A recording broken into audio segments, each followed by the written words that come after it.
Welcome to Season 5, Episode 7 of Angela Watson's Truth for Teachers. I'm your host, Angela Watson, and I'm here to speak life, encouragement, and truth into the minds and hearts of educators and get you energized for the week ahead. Today, I'm going to share 10 things that every white teacher should know when talking about race.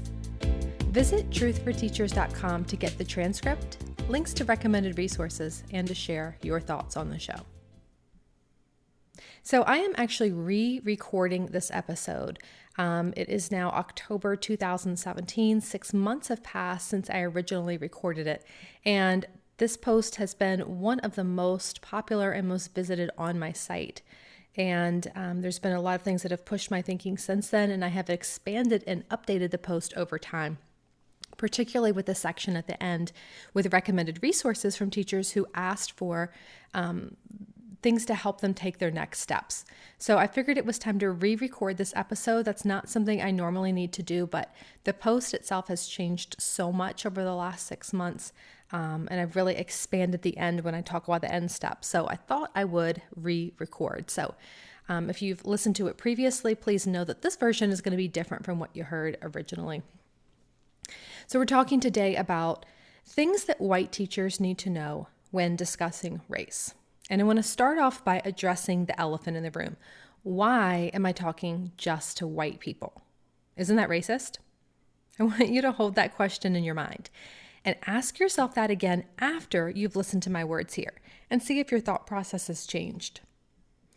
I'm specifically addressing white people in this episode because more than 85% of teachers in the U.S. are white.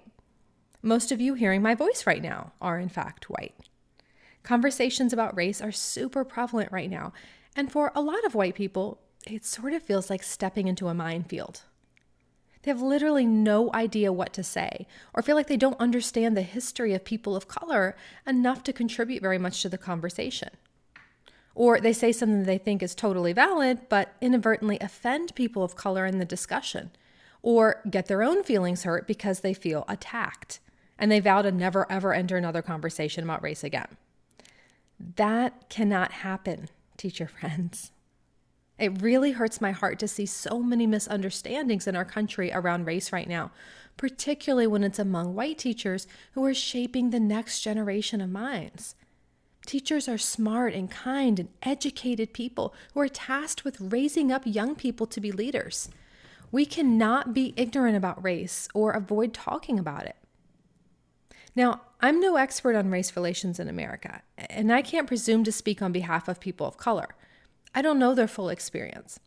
But I also don't think it's fair to ask a person of color to be the spokesperson for their race, or to make them not only bear the burdens of marginalization, but then to also educate white people on why it happens and how it's so harmful. People of color have no choice but to think about and understand race on a daily basis. So it's really up to us as white people to educate ourselves to the same level. So while teachers of color are certainly welcome to listen to this episode, I probably don't have much to teach them about race. They are miles ahead of me and most of us as white people. But I'm going to start here today by sharing what I know now as best I can, because if I wait until I understand everything fully, there will never be an episode about race on Truth for Teachers. And this can't wait. I want every white teacher, particularly those who teach Black and brown students, to understand some fundamental truths. These can completely transform your relationship with your students, their families, and the community you teach in. And I hope you'll be open to my words in light of that.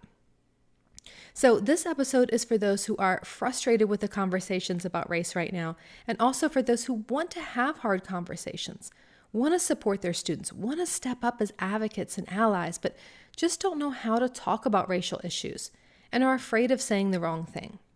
And I hope that the information I share today will help you feel more confident in having those tough conversations that are so, so important, and that this will empower you to be a more culturally responsive teacher. So the first thing that I want you to know is that racism is not necessarily about holding hate in your heart toward other people or consciously believing that you're superior because you're white. I would say probably 99.9% of people do not describe themselves as racist. And that's because they think that means being a neo-Nazi or a KKK member. However, the racism that you keep hearing people talk about these days is far more than some limited dictionary definition. And we need to look at the bigger picture.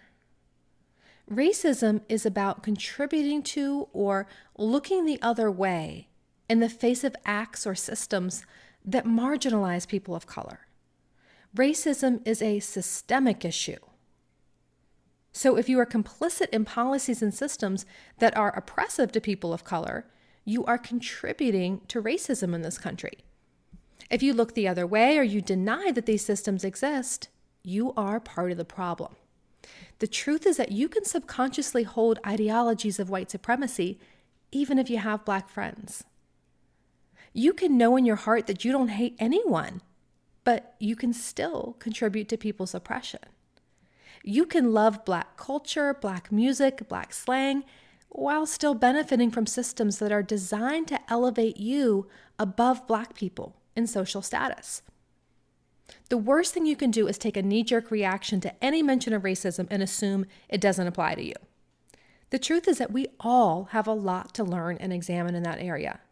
No white person, including myself, is exempt. We all need to do the work in uncovering and rooting out bias and internalize anti-Blackness. The second thing that I want you to know is that there is no such thing as reverse racism. It's just not possible. Because as we've established, racism cannot exist without a history of systemic oppression and marginalization. Okay, it's not just about one person being mean to another person. It's not just about individuals. It's about systemic systems, right? Things that are happening in the structural level, structural racism, right? So there's so much more to it than just thinking about skin color or thinking about how we treat one another. Racism is rooted in privilege and power. So people of color can be prejudiced toward white people. They can be biased against us. But prejudice and racism are very different things. That's not just a semantical difference. You have to look at which groups of people have historically had the privilege and power in this country in order to fully understand how racism works. Racism is rooted in a system of white supremacy. So it's about more than just how individuals treat one another. And in the blog post for this episode, I linked to an article that explains it a lot better than I could. You can click on the show notes in your podcast player to get the link to the blog post if you want to click through and read it. Now, systemic racism is a deep topic, but for now, it's enough to know that encountering a student or a parent who says something rude to you about either to you or about you as a white person, well, that doesn't make you a victim of racism. Their actions might be unkind. They might be harmful to your relationship, but they could be the result of frustration with white privilege and constant marginalization on a daily basis. As a white person, you may bear the brunt of that frustration from a couple of individuals on occasion, but you're not the victim of reverse racism. There is no systemic oppression happening. There's no larger patterns of mistreatment that are somehow based on you having less power and less privilege than people of color. That is why racism does not go both ways. It goes in one direction, from the group who holds the power and the privilege toward the groups who do not. Now, that's a very simplified statement, of course, and it doesn't account for what we call intersectionality. That's a term that means that oppressive institutions are interconnected. So it's important to consider how racism, sexism, homophobia, all these different things are related to one another. And individuals can hold privilege and power in many varying degrees. And I'll explore that more in a future episode. But for now, just keep in mind, there's no such thing as reverse racism.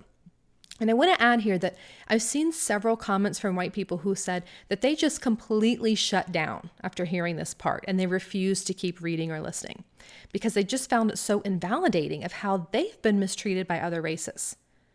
So what I would say to that is that if your own experiences as a white person leave you unable to listen to an article about how systemic racism affects people of color, I would encourage you to skip ahead to number 8. And check out the part about centering whiteness, because I'm going to speak to that in just a little bit.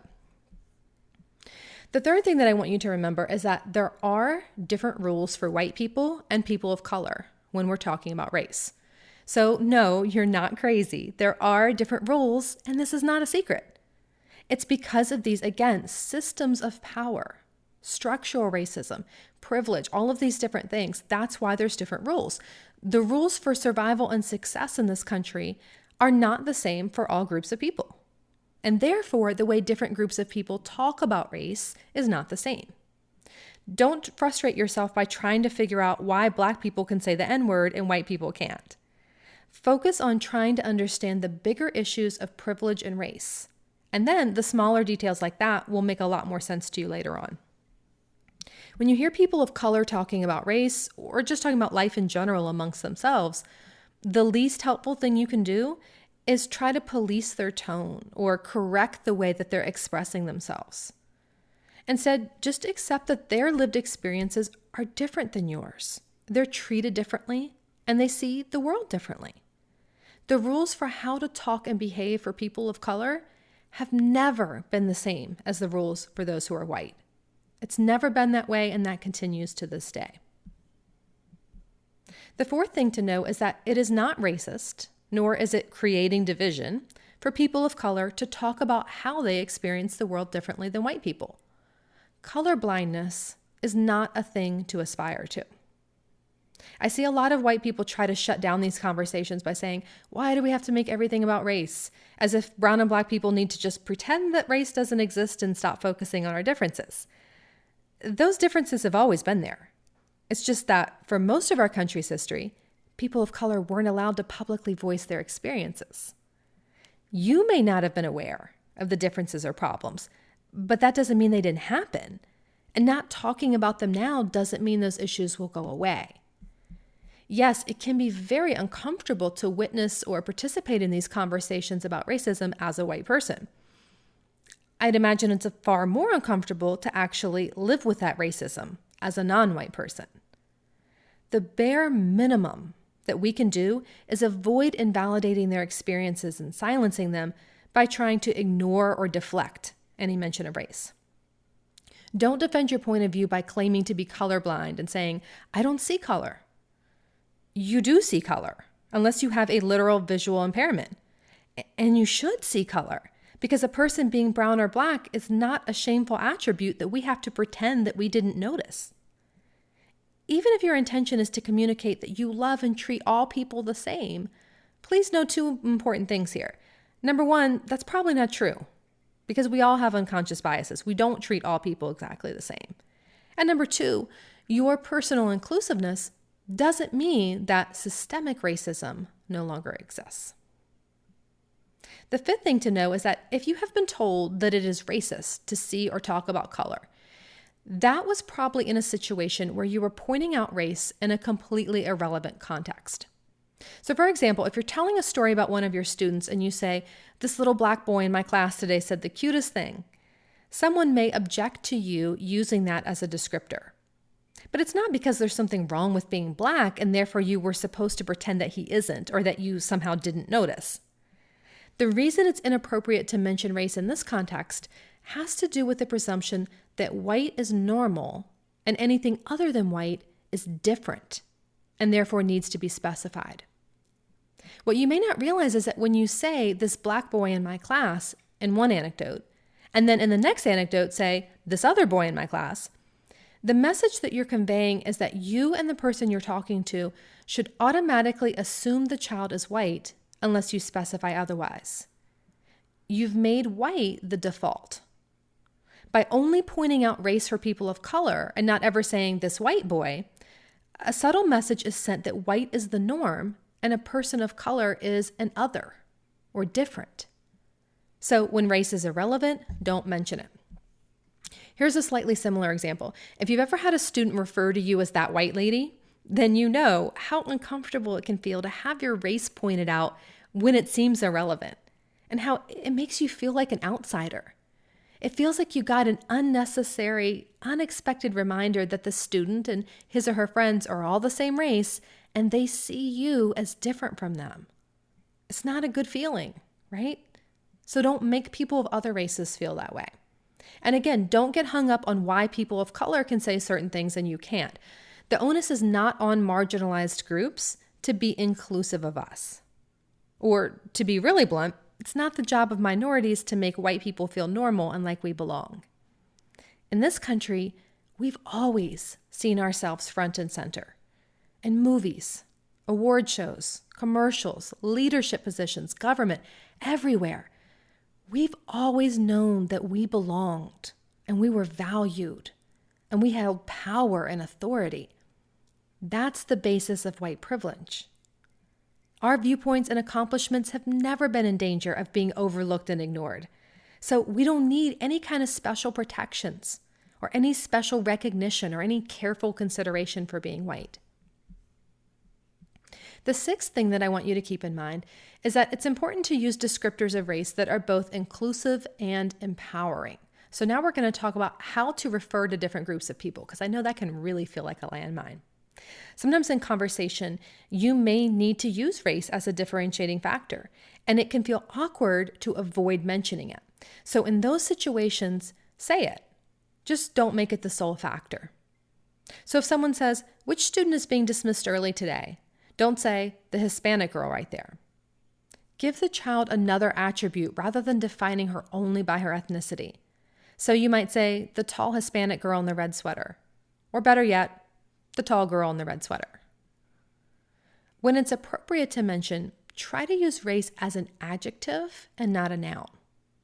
You'll commonly hear people saying whites, blacks, Asians, etc. But it's better to say white people, black people, Asian people, etc. The race or ethnicity is just part of who they are as people.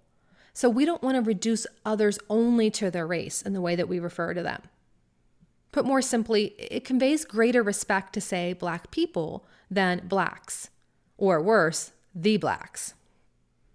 You may have noticed a subtle shift in recent years about which terms are preferred. Saying minorities isn't necessarily accurate, and that's a term that I tend to stay away from. After all, if a school is 90% Latino, then they are the majority. And even if the term minority is accurate, it's a term that points out diminished status and power. It conveys there are fewer of them than there are of us. And that's not a subtle reminder that we want to continually reinforce. So how about African American? While that's certainly not an offensive term, and in some cases it's even the preferred term, it can be perceived as inaccurate. The choice to pair an ethnic description with the hyphen American, it's increasingly being used only for immigrants or for first-generation Americans. If a person's family has had no ties to Africa for centuries, they may prefer not to be called African American. Or they may have roots in the Caribbean and consider themselves Caribbean American. Just because they have brown skin doesn't necessarily mean that they would be African American. Now, of course, individual preference matters here too. Black Americans aren't a monolithic group, and some may identify strongly with the term African American because it has a very empowering history. That term does. So I would recommend asking what people are comfortable with. And remember that individual preference will take place here. I'm just trying to help you explore the different terms and what they might mean to people. Similarly, Indigenous people is a common term now for American Indians or Native Americans, even though neither of those two terms are necessarily outdated and may still be the preferred term for individuals. Indigenous people is simply a more accurate term because it acknowledges that this land was theirs to begin with, long before America existed. So when you're not sure what term to use, consider people of color, which is often abbreviated as POC. That's an all-encompassing term that is inclusive and is generally regarded as empowering. So you might say things like, "We have many people of color in our school community," or ask, "How will this regulation affect students of color?" If you find yourself frustrated as you listen to this, keep in mind that these are not arbitrary rules that are just sort of made up for the sake of political correctness. And they're not rules that are going to be impossible for you to remember. Language is always evolving. And when you understand the reasoning behind the shifts in language, it will be easier for you to keep up. And it'll be instinctive for you to use respectful terms. As teachers, we know that words matter. So it's not unreasonable to ask that we affirm our students' and our families' dignity and the language that we choose. If you're unsure of what a person's preferred term is, ask.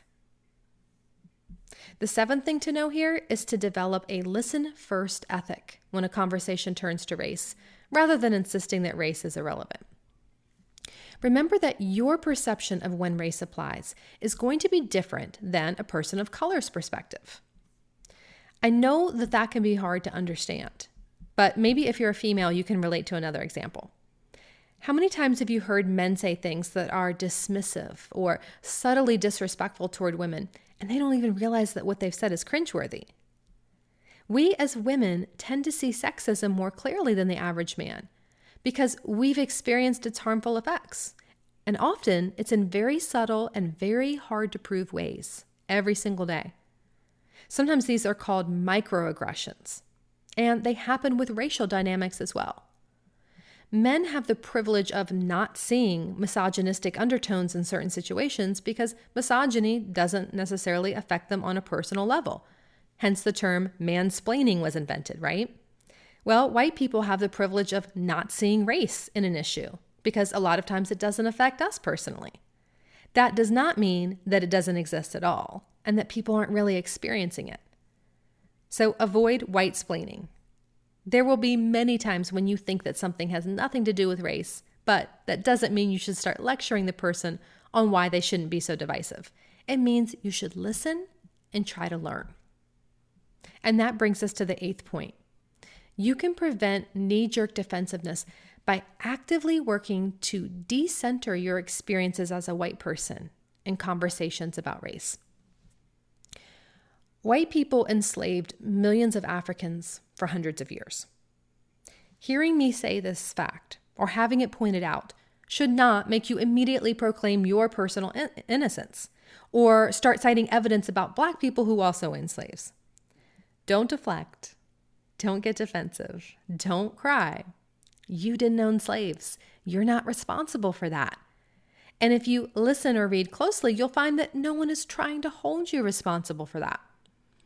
You are, however, responsible for not perpetuating white supremacy now. Remember, you're not off the hook just because you denounce the KKK. It is not enough to be pro-diversity. We need to be anti-racism. We need to be actively dismantling systems that oppress and marginalize those who are not white. You are not responsible for what other white people have done, but you are responsible for whether you are currently upholding the systems that elevate white people over people of color. No one is claiming that white people can't be poor or that white people can't have a hard life, but your life won't be hard because you're white. Can you see the difference there? If you think that white privilege does not apply to you because you're not rich and your life hasn't been easy, you are responsible for educating yourself on how you benefit on a daily basis from the racial caste system that still exists. You're also responsible for your reaction to hearing people of color discuss oppression. And that's actually the easy part, because all you have to do is listen. You don't have to insert your opinion or experience into every story a person of color is telling about his or her life. This is often referred to as centering white people, as in we're so used to being at the center of every story, the hero in every book and movie, the victor in every battle, that it's hard for us to hear about narratives that center the experiences of people of color. But the very best response, and also the easiest, because you don't have to come up with anything brilliant to add, is to listen and amplify the experiences of people of color by sharing them. That's it. Not clarify that all white people aren't bad. Not to shift the conversation into how you aren't like that and name all the wonderful things that you've done to make yourself different. You're one of the good ones. Can you see how tempting it is to center ourselves in those conversations? Instead, just listen, learn, empathize, relate. If you are truly doing those things, a person of color talking about a problematic experience with white people or with history is not going to feel like an attack on you. I promise you that. And I'm speaking as a fellow white person who has heard and read thousands of these conversations over the years and has truly never, ever been offended by even the harshest remarks about white people. It only feels like an attack when you are shut down and in denial or centering your feelings in the conversation. Remember that racism is not about individuals. It's about structures and systems. Remove yourself from it. Stop taking it personally and listen and learn. The 9th point is what to do when someone hits a sore spot. When you realize that you've said or done or felt something that you didn't realize could be insensitive, avoid rationalizing your actions. And I'll give you an example that happened to me a couple of weeks ago. You know how it's a trendy thing to talk about spirit animals? As in, oh, such and such celebrity is my spirit animal, or that laughing baby gif is my spirit animal. It's just a common expression in popular culture that's meant to convey that a person or thing resonates with you. I've used that expression on occasion until I read the Twitter feed of someone who identifies as an Indigenous person. And she explained that having white people appropriate the term spirit animal, meaning that we're using it and taking it on as our own and giving it our own meaning, that's super offensive to her. Because spirit animals are a deeply sacred aspect of a culture that has been almost completely erased by a white nation state.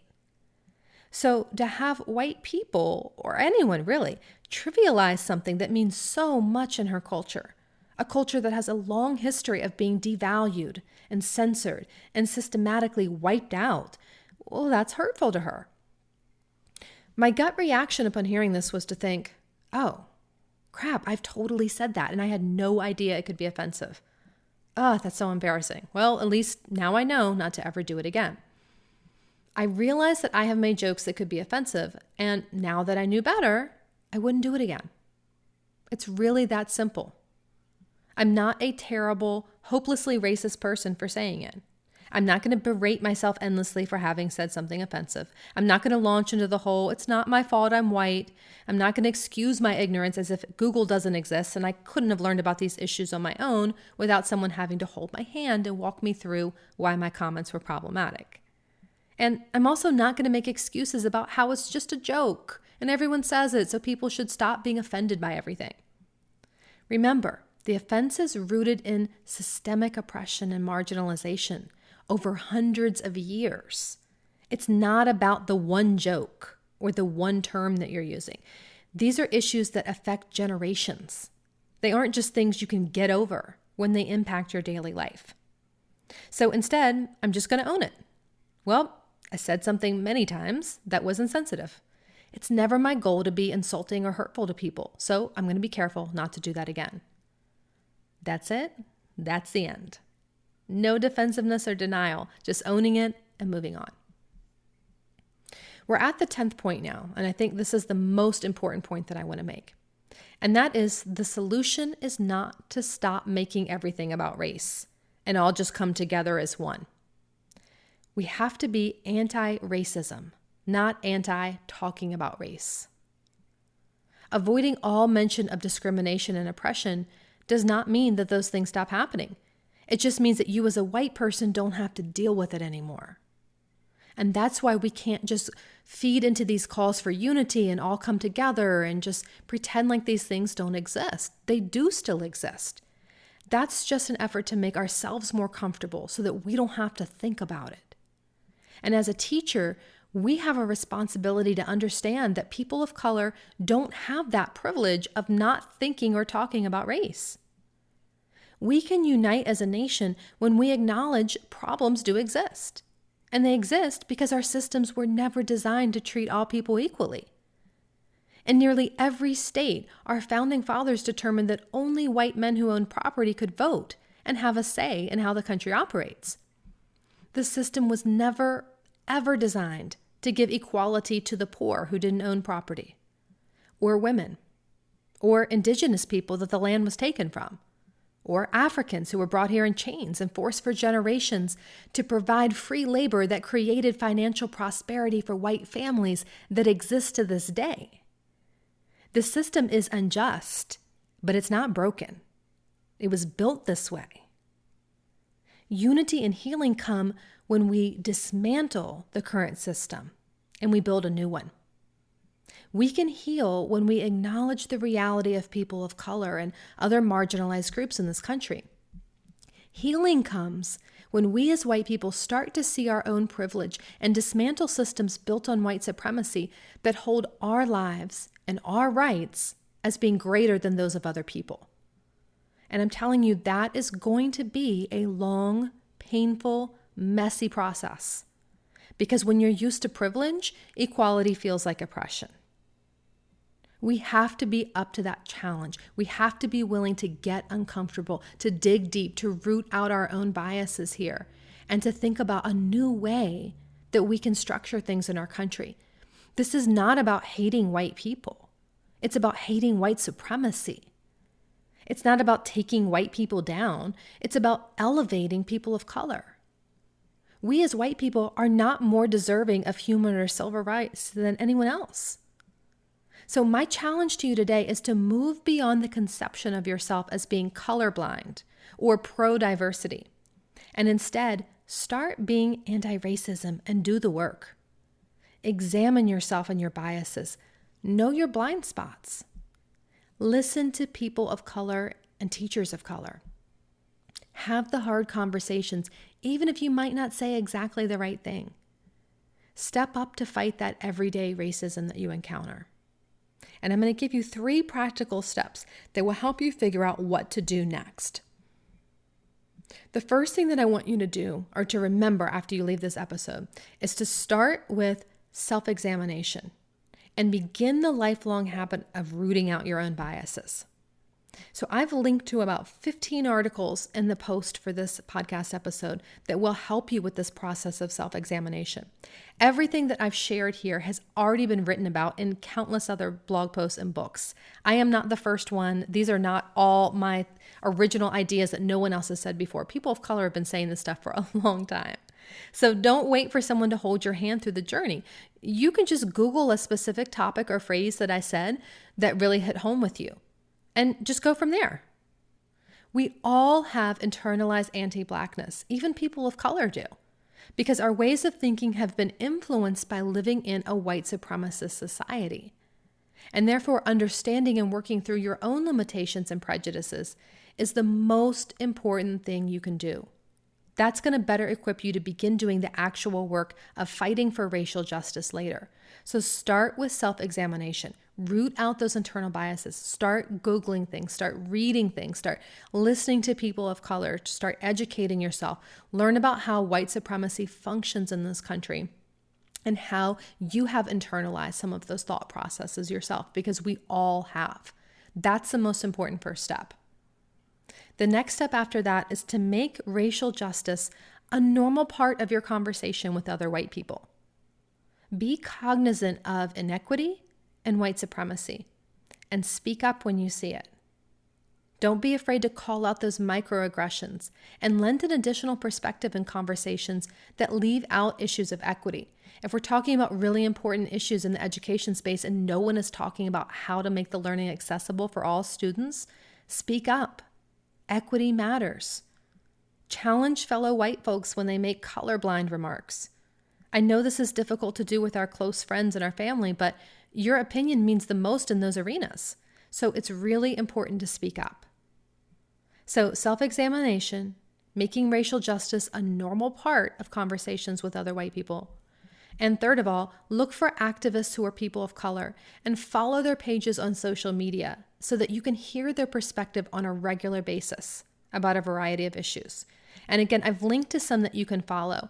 Embrace Race and Raising Race-Conscious Children are a really good start on Facebook. Those are 2 great pages. There's the EduColor username and hashtag on Twitter. And there's also a list that I'm linking to by Tamara Russell about teachers of color that you can follow on Instagram. So following people of color is a really important step if you feel like you are in a bubble and all your Facebook friends are talking about the same things from the same perspective. Really make it a point to diversify your feed so you can listen and read and learn from other people. And the last thing that I would share here as an actionable step is to amplify the voices of those who are already doing this work and support them financially. So I would say to resist the urge to center yourself and to rush to do something when you're still in the beginning stages of becoming conscious about racial justice. A lot of people have heard this episode and have said, I want to fix it. I want to do something right now. But again, the most important thing you can do is educate yourself. Root out those internal biases. Start following people of color, learning from them. Start talking about these things in normal conversations. That's the important thing that needs to be done first. Even though it may not feel like you're really doing very much, it's preparing you for what's going to come later. And in the meanwhile, you can be amplifying the voices of people already doing the work instead of trying to replace them and take center stage and say, well, now these are things that I'm thinking about. I know you've dedicated, the last 20 years of your life to this work. I've been thinking about it for 2 weeks, and now I'm thinking I want to create a platform, or I want to start a charity, or I want to make some kind of movement. Tap into the movements that are already happening. Amplify those voices. Support them financially. Look for people who are further along. Find ways to support them by sharing and talking about their work within your sphere of influence. So if you know that there are organizations in your community that are doing this work, share their links on your Facebook page. Donate to their cause. Give money directly to organizations that are run by people of color so that they can continue that important work. I'm in the process of creating a list of people who have pushed my thinking in this area, and I'm also compiling a list of books that you can read and organizations that you can donate to. But in the meantime, I encourage you to keep seeking out this information on your own. The resources are already out there, I promise you, and the creators would love your support. So as a closing thought, I would just like to say that I think the internal work of self-education and self-examination is the foundational piece that many white people skip in an eagerness to fix everything and to begin righting wrongs. So make it your goal to self-examine and understand how you personally benefit from, support, and uphold white supremacy. And only then will you be equipped to help dismantle it. It's not going to be easy. It's going to be worth it.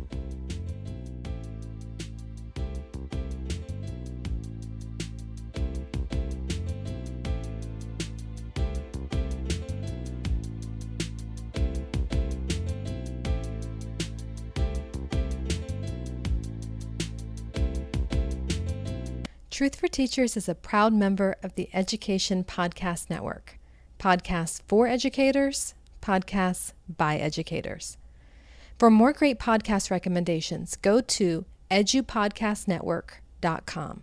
That's edupodcastnetwork.com.